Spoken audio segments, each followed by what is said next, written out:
Welcome back, and let's bring in now Shadow Indigenous Affairs Minister Jacinta Nampijinpa Price. Jacinta, great to see you again.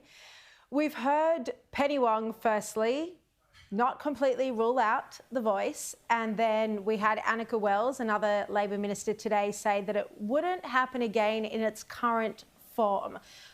What did you make of her choice of words there?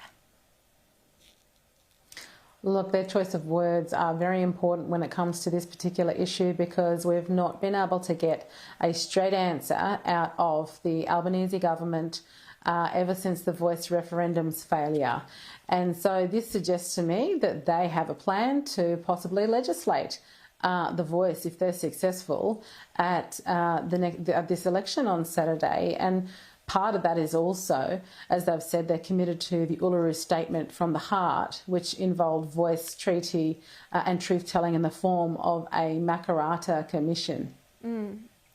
Now, Jacinta, after Penny Wong's comments, I mean, this has been a big story. I thought the Daily Telegraph front page was excellent today, the penny drops.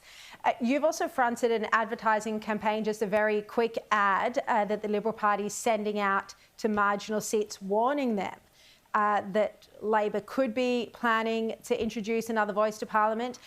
I haven't seen the ad yet. It is being sent to me. But is this a scare campaign, or what's the nature of this advert?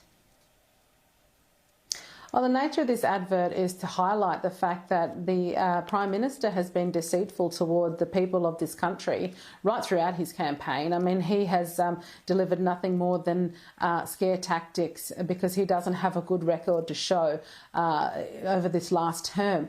And so the fact that they cannot effectively, completely and utterly rule out a form of a voice or treaty or Makarrata suggests to me that it is absolutely still on the table, and that is an insult to the Australian people, that they have not accepted the outcome of the referendum. And, you know, that to me is just an absolute kick in the guts for Australians. So why would Australians trust this Prime Minister to deliver for them, to listen to them, to meet the needs of the Australian people? Yeah. We've also been talking on the show tonight about how the Prime Minister, in an interview with Andrew Cladell today, refused to rule out new taxes. We know that already there are other taxes coming in. A regular car is going to become more expensive if it's not an electric vehicle. Unrealised capital gains tax.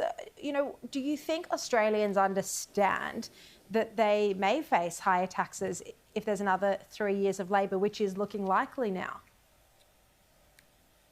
Yeah, look, I mean, if Albanese comes to government, it will be in the form as probably a minority government anyway, and then that would mean that they would be absolutely reliant on the Greens and the demands of the Greens on Albanese. We've already seen that occur in their first term of government. They will come under even more pressure from the Greens. So, you know, it's trying to rule out all these taxes, but we know that that won't be the case from the Prime Minister, who hasn't been able to keep his word. As he said in the last Leaders' Debate, he broke his word, and he will do that again. That's the bottom line.